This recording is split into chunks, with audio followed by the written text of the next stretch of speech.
l'exercice 2 n'est pas encore terminé. Et la dernière question en D, je mets D ici, n'est-ce pas? On vous demande, la phrase est-elle une interrogation totale? Et là, on vous demande de répondre par vrai ou par faux. Mettez à l'esprit que parfois les questions vraies ou faux ne sont forcément pas des questions faciles. Parce qu'avant de dire vrai, il faut avoir vérifié. Et vous vérifiez où? C'est dans les caractéristiques de l'interrogation qui sont mentionnées dans le cours. Tant que vous ne l'apprenez pas, vous pouvez dire par hasard comme ça que c'est vrai ou bien que c'est faux. Et peut-être par hasard aussi, trouver la réponse juste. Mais ça, c'est dangereux. Parce que quand vous allez tomber sur plusieurs types de vrai ou faux, ou bien une liste de vrai ou faux, ou bien un vrai ou faux difficile, vous ne pouvez pas répondre. Donc ne vous attendez pas aux questions vrai ou faux comme étant des occasions de répondre facilement à une question. Non, il faut aussi répondre en connaissance de cause. Alors, vous connaissez le centre-ville? Interrogation totale, vrai ou faux? Qu'est-ce que c'est qu'une interrogation totale? On a dit que c'est l'interrogation, c'est une question par laquelle on peut répondre par oui ou bien par non. Aussi, je vais appliquer ça sur cette question pour voir. Vous connaissez le centre-ville? Vous voyez que si c'est quelqu'un qui connaît le centre-ville, il va vous répondre par oui, je connais le centre-ville. S'il n'y est jamais allé, il ne connaît pas le centre-ville, etc., il va vous dire non, je ne connais pas le centre-ville. Donc, dans la réponse, vous allez avoir vrai. Donc, D, 2 points, réponse appropriée, vrai. Voilà. Donc, si quelqu'un dit, bon, je vais choisir, je vais mettre faux. Peut-être que c'était faux. Ah, c'est un piège qu'on voulait faire. Ce n'est pas évident. Hein? Avant de répondre, il faut vérifier. Si tu dis vrai, et si tu dis ici que c'est faux, on va vérifier pour voir. En ce moment, si ce n'est pas total, toi tu dis faux, ça veut dire, toi tu penses que c'est une interrogation partielle. Or, l'interrogation partielle a ses caractéristiques qui ne marchent pas ici. Les caractéristiques qui marchent, ce sont les caractéristiques de l'interrogation totale. Donc voilà la dernière question de l'exercice 2, voilà, qui nous permet d'atterrir maintenant sur l'exercice 3, où encore une phrase est donnée. Oh, la saison agricole promet de bonnes récoltes. Et on vous dit de donner le type de cette phrase d'abord, ensuite de réécrire la même phrase aux autres types, de sorte que en 3, on va essayer avec l'espace qui nous reste. En 3, d'accord? Le type de la phrase, vous allez avoir type.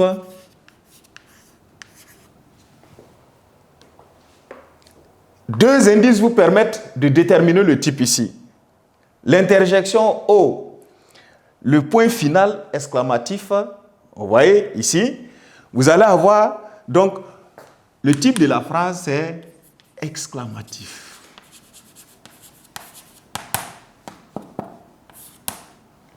Voilà, on s'exclame. Maintenant, on a dit de réécrire la phrase aux autres types de phrases. D'accord? Donc, si le type est exclamatif, on va mettre en bas ici, supposons qu'il y ait un premier tiret, un deuxième tiret. Sinon, on va dire autre type. 2 points. Ah. Donc, vous allez suivre 2 points. Le type qu'on va trouver, on met la phrase et en parenthèse, on donne le type auquel on a pensé. Ceux qui veulent peuvent donner d'abord, si on veut, on peut donner d'abord le type 1 et puis donner la phrase. Dans l'un ou l'autre des cas, nous aboutirons au même résultat si toutefois on ne se trompe pas dans la transformation ou dans le type. Hormis le type exclamatif, on a déclaré, et sinon on a dit que une phrase peut être déclarative. Donc, aux autres types, on va d'abord mettre « Oh, la saison agricole promet de bonnes récoltes ». Vous allez vous rendre compte qu'en supprimant certains constituants de la phrase, on change son type. L'interjection « O » va tomber. On va dire directement la saison agricole promet de bonnes récoltes.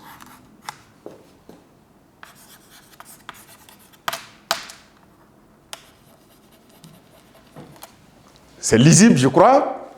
Donc, la saison agricole promet de bonnes récoltes. On va se débrouiller à la fin pour mettre en parenthèse le type auquel il appartient. On a trouvé type déclaratif.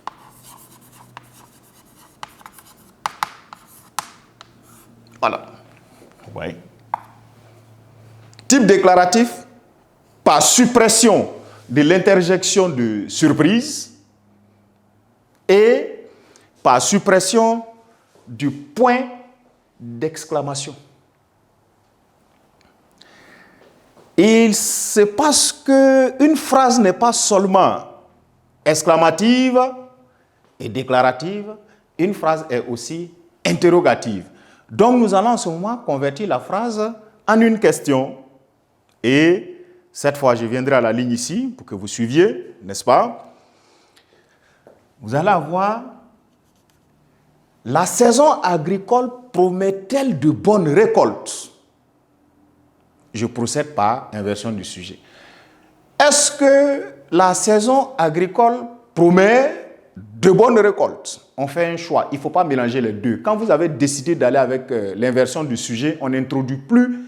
Ce n'est pas nécessaire. Sinon, ce n'est même pas normal d'introduire encore un pronom ou un adverbe interrogatif, etc.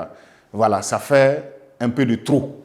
Donc, on va préférer l'inversion du sujet en disant: la saison agricole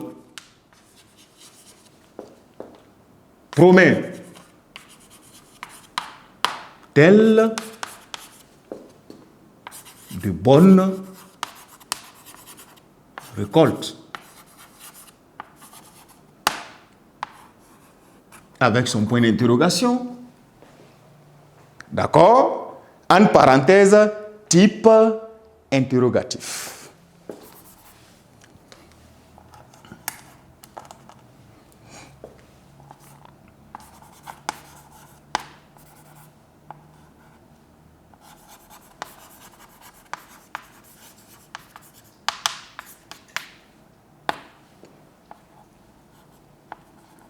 Voilà. Vous avez là le type interrogatif. Si vous croyez que c'est fini, là, ce n'est pas bon. Parce que là, on n'a pas compris en ce moment qu'il y a 4 types de phrases. Ici, nous en avons 3. L'exclamatif, le déclaratif, l'interrogatif. Ça veut dire qu'il reste encore un autre type.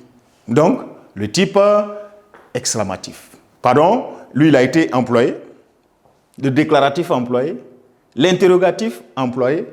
Ah, il reste en ce moment donc l'impératif.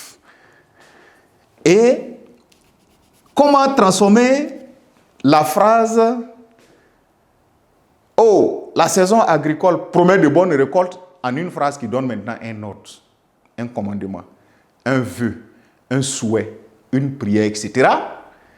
Vous allez vous rendre compte que, tiens, en disant que la saison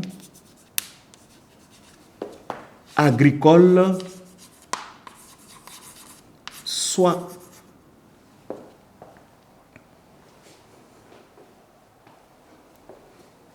d'accord. Ah, que la saison agricole soit, il y a l'arrivée de 2 mots ici. Que, soit. Donc là, nous avons l'usage d'un subjonctif. En réalité, c'est le mot qui a changé dans la phrase. Alors, qu'elle soit, vous allez vous rendre compte que le verbe promettre va aussi se convertir, va changer. Si on dit que la saison agricole soit promettre cette année, ce n'est plus bon. Donc, il va devenir un nom. Promoteur ou promotrice. D'accord? Pour vérifier l'orthographe, on va le faire. Donc, que la saison agricole soit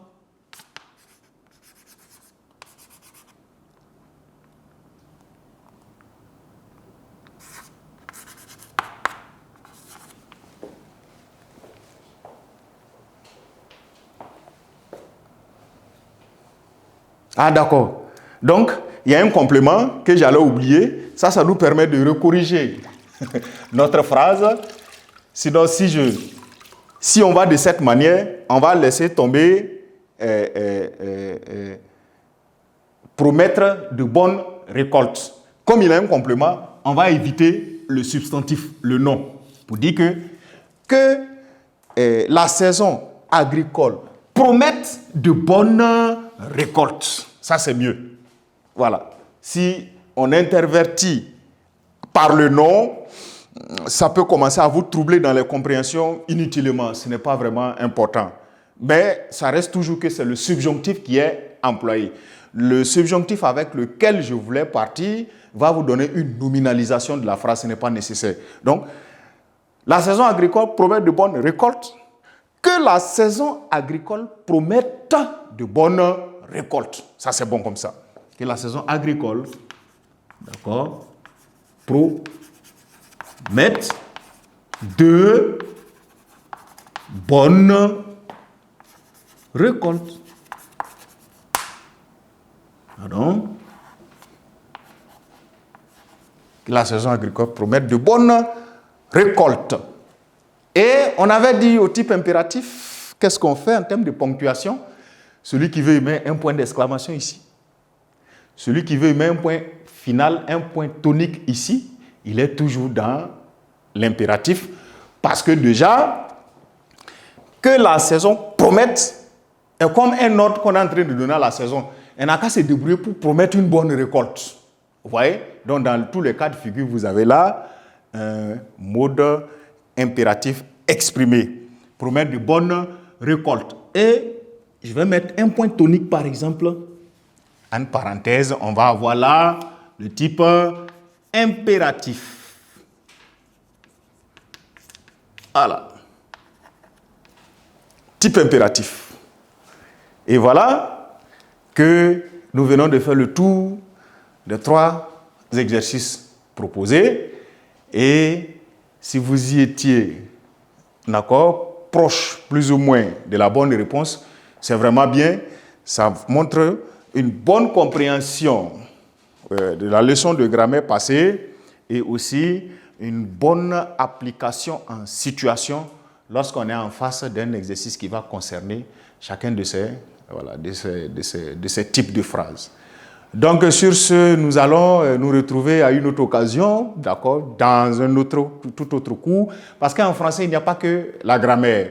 Voilà, tout est complémentaire. Il faut maîtriser les autres activités de français pour pouvoir mieux comprendre l'ensemble, pour pouvoir mieux appliquer, car un devoir de français va porter aussi sur un peu de tout. Donc, sur ce, chers apprenants, alors, au revoir et j'espère que vous allez, d'accord, réappliquer l'exercice et vous exercer un peu ailleurs.